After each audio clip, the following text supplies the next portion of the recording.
नमस्कार दोस्तों, मैं Dharmendra Verma online study with DK में आपका बहुत बहुत स्वागत करता हूं।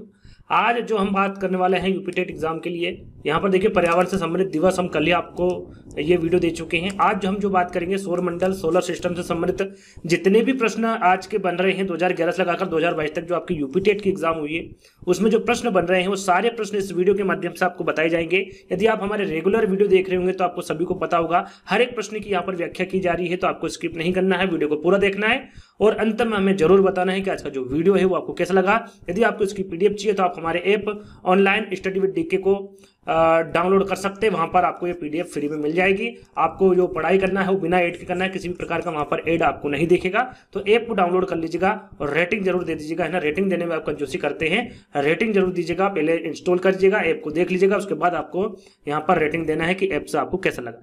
चलिए शुरू करते हैं। आज का पहला प्रश्न है आपका सौरमंडल से संबंधित वायुमंडल का प्रमुख स्तर जो पृथ्वी तल के नजदीक, यहाँ पर देखिए पृथ्वी तल के नजदीक पूछे या फिर पृथ्वी तल के निचला स्तर पूछ ले, है ना। निचला स्तर और नजदीक स्तर ये दोनों एक ही बात होती है। आगे हम इसके बारे में चर्चा करेंगे। सबसे पहले हम यहाँ पर चार विकल्पों को देख लेते हैं। क्या समताप मंडल है, क्या क्षोभ मंडल है, मध्य मंडल है या फिर आयन मंडल है। पृथ्वी तल के नजदीक वाला स्तर पूछा गया है या फिर नजदीक वाला मंडल पूछा गया है। सभी को पता होगा वो क्षोभ मंडल है। पृथ्वी तल के नजदीक का जो मंडल होगा या फिर जो स्तर होगा वो कौन सा होगा, क्षोभ मंडल होगा। कितने प्रकार के स्तर होते हैं, है ना। इनमें जो वायुमंडल में गैस पाई जाती है वो कौन कौन सी होती है, सबसे ज्यादा गैस कौन सी पाई जाती है, सारी जानकारी आपको देने वाले हैं। तो सबसे पहले आपको ध्यान रखना है, इसका सही आंसर क्षोभ मंडल होगा। सबसे पहले जानते हैं कि वायुमंडल किसे कहते हैं। तो वायुमंडल पृथ्वी के चारों ओर जितने स्थान में वायु रहती हैं उस गैसीय आवरण को वायुमंडल कहते हैं। वैसे तो वायुमंडल की और भी गैसें होती हैं, जो प्रमुख है वो ये चार ही गैसें, इन्हीं के बारे में पूछा जाता है। सबसे ज्यादा पूछा जाता है कि वायुमंडल में जो सबसे ज्यादा गैस पाई जाती है वो कौन सी है, नाइट्रोजन है। इसका प्रतिशत यदि पूछे तो वो कितना होगा आपका 78.08। वैसे तो यहाँ पर डायरेक्टली आपसे पूछा जाता है कि 78%, तो आपको 78% ध्यान में रखना है। ऑक्सीजन कितना पाया जाता है, तो दूसरे नंबर पर आपका ऑक्सीजन पाया जाता है 20.9%, फिर आर्गन पाया जाता है 0.93% और फिर कार्बन डाइऑक्साइड पाया जाता है वायुमंडल में 0.03। ये चारों जो गैसें हैं इनको ही ज्यादातर एग्जाम में पूछा जाता है, तो इन चारों के बारे में आपको पता होना चाहिए। अब बात करते हैं कि वायुमंडल को कितने भागों में विभाजित किया गया है, तो 5 भागों में, है ना, या फिर कितने परतों में विभाजित किया गया है, तो 5 परतों में। अब 5 परत कौन कौन सी है, पहला आपका क्षोभ मंडल होगा, है ना। फिर उसके बाद में आपका आएगा समताप मंडल, पृथ्वी के निकट, है ना, क्षोभ मंडल जैसे कि हमने आपको बताया था। फिर आएगा आपका समताप मंडल, तीसरा आएगा आपका मध्य मंडल, चौथा आएगा आपका ताप मंडल और पांचवा आएगा आपका ब्राह्मण मंडल। तो ये 5 प्रकार के जो मंडल है इनके बारे में आपको जानकारी होना चाहिए। वैसे तो मैंने एक ही में रखना चाहता था, सारे एक एक मंडल को इनके आपको जानकारी देना चाहता था, लेकिन यहाँ पर हर एक मंडल से संबंधित एक प्रश्न पूछा गया है, तो उनमें इन सारी जानकारी एक एक करके मैंने रखी है। तो एक एक करके आपको ये 5 जानकारी मिल जाएगी। यहाँ पर क्षोभ मंडल के बारे में पूछा है, तो क्षोभ मंडल के बारे में आपको बता देता हूँ। तो क्षोभ मंडल है ये पृथ्वी की सतह से सबसे नजदीक या फिर निचली परत है। देखिए निचली परत और नजदीक दोनों ही एक ही है, तो यदि नजदीकी परत के बारे में पूछे तो भी आपका क्षोभ मंडल होगा और निचली परत के बारे में पूछे तो भी आपका आंसर क्या होगा, क्षोभ मंडल ही होगा। यहाँ पृथ्वी की सतह से शुरू होकर 7 से 20 किलोमीटर की ऊंचाई तक जाता है। यहाँ पर देखिए किलोमीटर रखना याद जरूरी है, ये भी पूछा जाता है। तो 7 से 20 किलोमीटर आपको ध्यान में रखना है। क्षोभ मंडल के बारे में बता रहा हूं और ये सभी मौसमी घटनाएं या फिर बदलाव जो होते हैं वो क्षोभ मंडल के भीतर ही होते हैं और इसको संवहन मंडल भी कहा जाता है। याद रखिएगा, यदि पूछा जाए कि क्षोभ मंडल को या फिर संवहन मंडल किसे कहते हैं, तो क्षोभ मंडल कहते हैं। और क्षोभ मंडल को क्या कहा जाता है, तो संवहन मंडल भी कहा जाता है। इस प्रकार से प्रश्न आगे आपसे पूछे जा सकते हैं, तो आपको यह भी जानकारी होना चाहिए। चलिए दूसरा प्रश्न आपसे पूछा गया था, वायुमंडल की कौन सी परत प्रकाश की पराबैंगनी किरणों को पृथ्वी की सतह पर आने से रोकती है। 2 से 3 बार पूछा गया प्रश्न है, थोड़ा सा घुमा दिया गया है, लेकिन प्रश्न इसी प्रकार का पूछा गया है। क्या वो समताप मंडल है, क्या क्षोभ मंडल, आयन मंडल या फिर मध्य मंडल। यहाँ पर वायुमंडल की वो कौन सी परत है जिसमें प्रकाश की पराबैंगनी किरणों को पृथ्वी की सतह पर आने से रोकती है। यहाँ पर ओजोन परत के बारे में सीधे सीधे बात की जा रही है, ओजोन परत के बारे में। तो जो ओजोन परत है वो वायुमंडल किसमें पाई जाती है, यदि ये आपको पता है तो आप यहाँ पर डायरेक्टली आंसर लगा सकते हैं, समताप मंडल। जो ओजोन परत है वो समताप मंडल में पाई जाती है, इसलिए समताप मंडल को ओजोन परत के नाम से भी जाना जाता है। आगे हम इसकी जानकारी देंगे। इंग्लिश में से क्या कहते हैं, तो इसे स्ट्रेटोस्फीयर कहते हैं। यहाँ पर विकल्प स्ट्रेटोस्फीयर, इस प्रकार के विकल्प भी दे दिए जाते हैं, तो इंग्लिश में भी आपको यहाँ पर पता होना चाहिए। साथ में हम बात करें तो इस मंडल को ओजोन परत भी कहा जाता है ना, या फिर कह सकते हैं कि इस मंडल में ओजोन परत होती है जो सूर्य की पराबैंगनी किरणों को अवशोषित करती है और उन्हें भूतल तक नहीं पहुंचने देती है तथा पृथ्वी को अधिक गर्म होने से बचाती है। सीधे सीधे ये प्रश्न भी पूछा गया यूपी टेट एग्जाम में कि ओजोन परत किस मंडल में पाई जाती है, तो आपको पता होना चाहिए समताप मंडल स्ट्रेटोस्फीयर में पाई जाती हैं। ये सूर्य की पराबैंगनी किरणों को अवशोषित करती हैं और उन्हें भूतल तक नहीं पहुंचने देती तथा पृथ्वी को अधिक गर्म होने से ये बचाती है। समताप मंडल की ऊंचाई, जैसे कि अभी हमने क्षोभ मंडल के बारे में जाना 7 से 20 था, लेकिन यदि समताप मंडल की ऊंचाई के बारे में पूछे तो ये 50 किलोमीटर तक फैली हुई है। और समताप मंडल की जो ऊपरी सीमा है उसे क्या कहा जाता है, स्ट्रेटोपोज कहा जाता है। याद रखिएगा, स्ट्रेटोपोज समताप मंडल की ऊपरी सीमा को कहा जाता है। साथ में इस मंडल में जल वाष्प, धूलकण आदि नहीं पाए जाते हैं। इसमें बादलों का भी अभाव होता है। ये किसमें सब पाए जाते हैं, तो क्षोभ मंडल में पाए जाते हैं। सारे मौसमी प्रभाव कहां देखने को मिलते हैं, आपके क्षोभ मंडल में देखने को मिलते हैं, क्योंकि वो पृथ्वी के निकट है, नजदीक है, निचली परत है ना, इसलिए सारी जितनी भी मौसम की कार्रवाई होती है वो सभी उसी में हो जाती है ना। आगे बात करें कि ओजोन परत समताप मंडल में पाई जाती है, जैसा कि अभी हमने आपको बताया था, इसलिए इसे ओजोन मंडल भी कहा जाता है। यदि 100% यदि ओजोन पाई जाती है तो 100% के 90% जो ओजोन परत है वो आपकी समताप मंडल में ही पाई जाती है। ये इंपोर्टेंट है, आगे एग्जाम में पूछा जा सकता है। आगे हम बात करें वायुमंडल की सबसे निचली परत। देखिए सबसे पहला विकल्प क्या था, सॉरी सबसे पहला प्रश्न क्या था आपका, नजदीकी परत आपसे पूछी गई थी। यहां पर निचली परत पूछी गई है, जैसा कि मैंने आपको बताया, चाहे निचली परत पूछे या फिर आपकी नजदीकी परत पूछे, है ना। क्षोभ मंडली होगा, जो कि मैं आपको शुरू में ही बता चुका हूं। तो वायुमंडल की सबसे निचली परत कौन सी होगी, क्षोभ मंडल होगी। और क्षोभ मंडल की जानकारी मैं आपको दे चुका हूं, एक बार फिर पढ़ लेते हैं कि जो क्षोभ मंडल है यह पृथ्वी की सतह से सबसे नजदीक या फिर निचली वाली परत होती है क्षोभ मंडल, और यह पृथ्वी की सतह से शुरू होकर 7 से 20 किलोमीटर तक की ऊंचाई तक जाती है। और जैसे कि मैंने आपको बताया था कि सभी मौसमी घटनाएं या फिर बदलाव किसमें होता है, किसके भीतर होता है, तो ये क्षोभ मंडल के भीतर होता है, और उसको संवहन मंडल भी कहा जाता है, क्षोभ मंडल को। चलिए अगला प्रश्न पूछा गया था कि वायुमंडल की सबसे ठंडी परत। देखिए सबसे ठंडी परत के बारे में पूछा गया था। वायुमंडल में मैंने कितनी परत बताई, आपको 5 परत बताई है। उन 5 परतों में से सबसे ठंडी परत कौन सी है, क्या तापमंडल है, मध्य मंडल है, क्षोभ मंडल है या फिर आयान मंडल है। सबसे ठंडी परत कौन सी होगी, तो यहां पर आपका सही आंसर क्या होगा, मध्य मंडल। वायुमंडल की सबसे ठंडी परत कौन सी होगी, आपकी मध्य मंडल होगी। यहां पर इसके बारे में थोड़ी सी जानकारी मैंने रखी है कि मध्य मंडल के बारे में पूछे कि यहां पृथ्वी की सतह से कितने किलोमीटर ऊपर से शुरू होती है, तो 50 किलोमीटर ऊपर से शुरू होती है और 85 किलोमीटर तक ये फैली हुई, 50 से 85 किलोमीटर तक ये जो मध्य मंडल है ये फैली हुई है। और मध्य मंडल वायुमंडलीय परतों में सबसे ठंडी, जो 5 परत है उसमें सबसे ठंडी परत कौन सी होगी, आपकी मध्य मंडल होगी, है ना। और यहां पर यदि पूछे कि जो मध्य मंडल का नीचे वाला हिस्सा है उसे क्या कहा जाता है, तो उसे स्ट्रेटोपोज कहा जाता है, और ऊपर वाले हिस्से को मेसोपोज कहा जाता है। यदि पूछे, वैसे तो पूछा नहीं जाता है, लेकिन थोड़ा बहुत आपको इसके बारे में भी जानकारी होना चाहिए और ध्यान में रखना है इस चीज को, है ना। यदि पूछा जाए तो आपको करेक्ट कर देना है।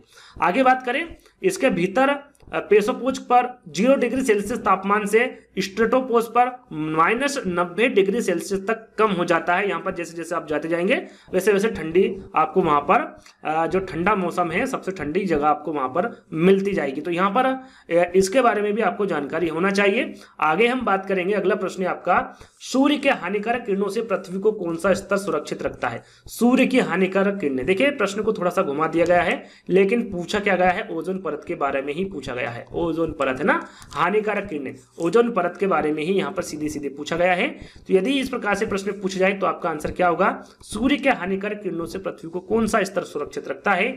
ओजोन स्तर, आयन मंडल, क्षोभ मंडल या फिर चुंबक मंडल। थोड़ी देर पहले ही मैंने आपको बताया था कि किस स्तर को ओजोन परत या फिर ओजोन स्तर कहा जाता है, तो मैंने बताया था आपको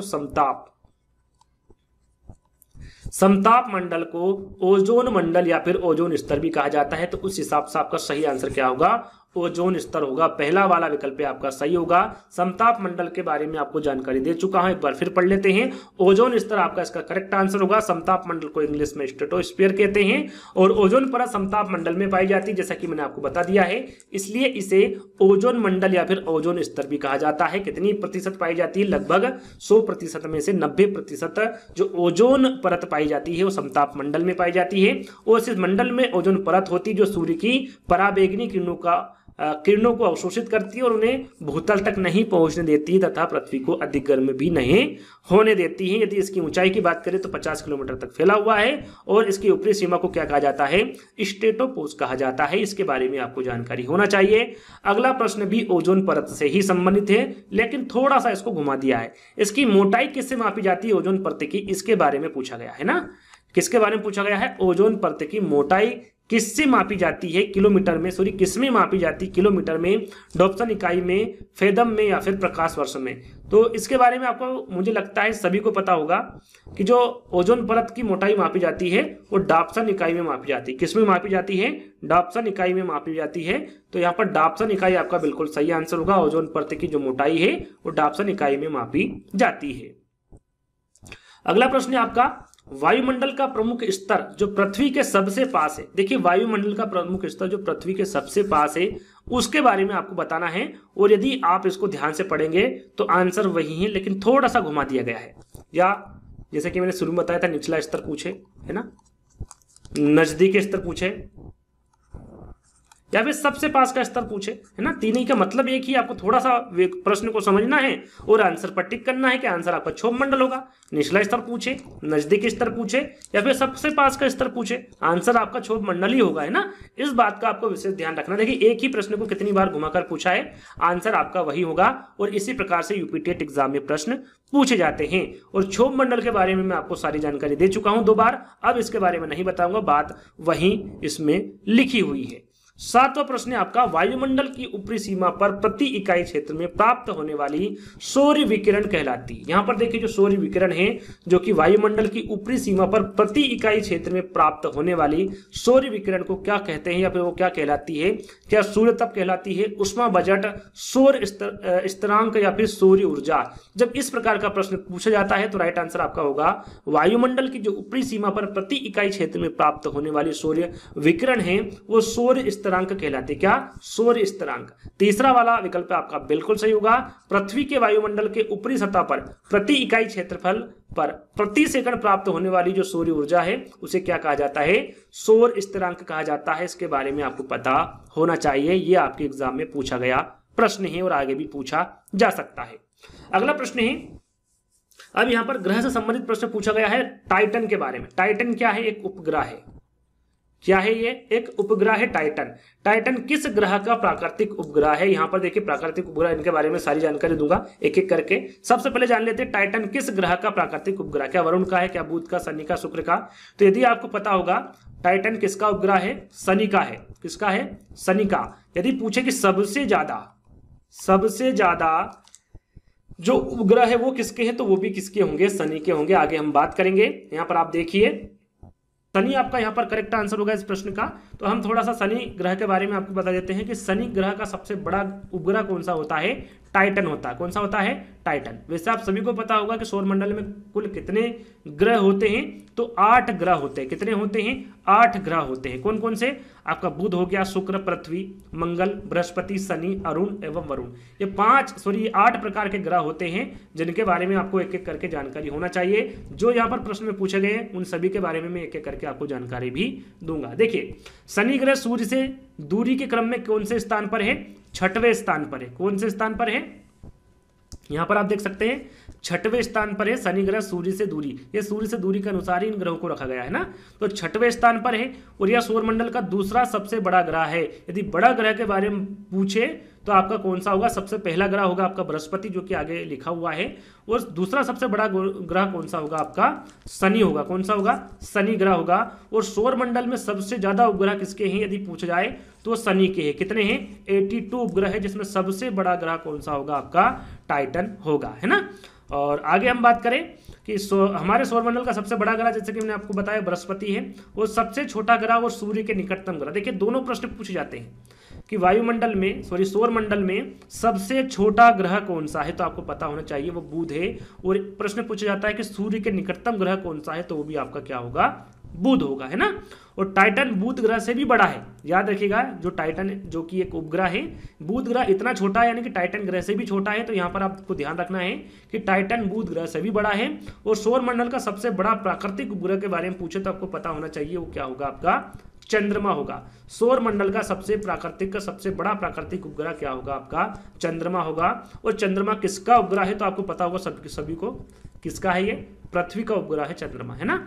यहां पर देखिए दो तरह के ग्रह होते हैं, एक होता आंतरिक ग्रह और एक होता बाह्य ग्रह। विकल्प में दिया जाएगा कि आंतरिक ग्रह इनमें से कौन कौन से, तो आपको पता होना चाहिए। आंतरिक ग्रह में आपका बुध आएगा, शुक्र, पृथ्वी और मंगल, है ना।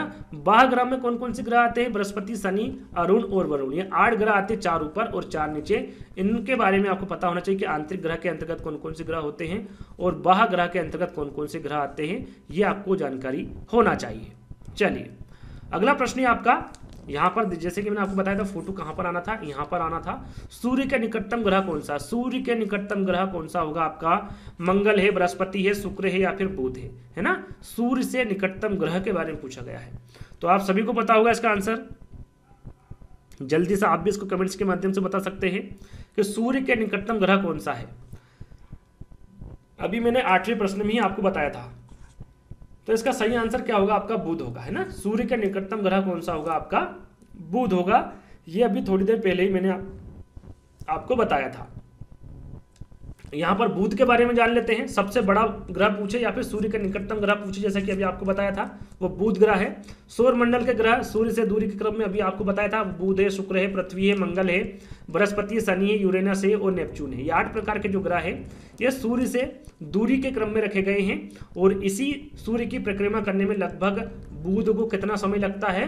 88 दिन लगते हैं। कितने दिन लगते हैं? मात्र 88 दिन का समय लगता है। इसलिए इसे तेज ग्रह के नाम से भी जाना जाता है, बुध ग्रह को।